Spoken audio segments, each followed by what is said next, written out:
Herkese salam. Bugün sizlerle birlikte 99 gece oynayacağız dostlar. Axırıncı sefer 99 geceni oynayanda kısa video olarak gördünüz.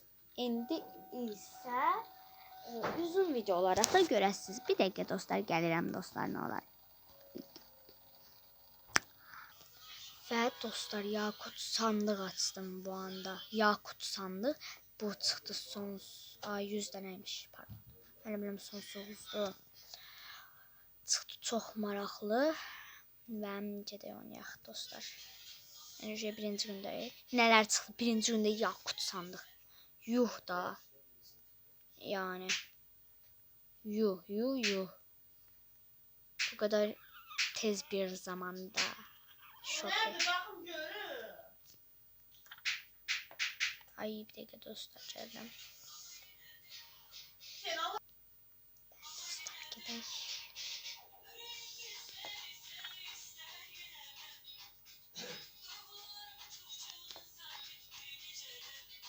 Ha, oraya gidelim.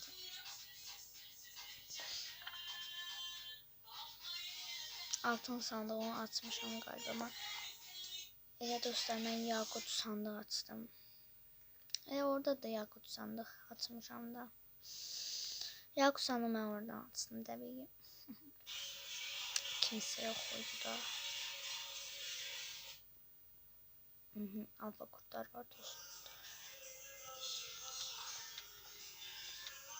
Görmek istemiyorum da, bak bu kurtları görmek istemiyorum. Belki dostlar alfa kurt öldürür. Ay olmadı. Ne olur. Ay boş yere atma. Bir kuruk vuracak dostlar, onda gelmeyecek.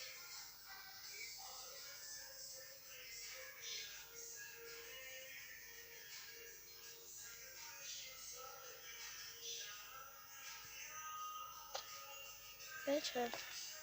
Ben öller. Şu çahtayram olsun dostlar.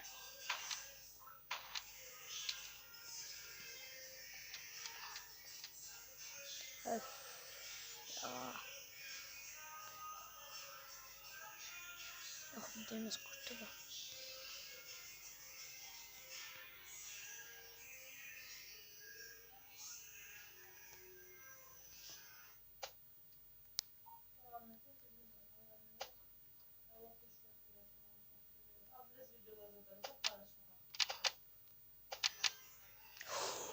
Çüç.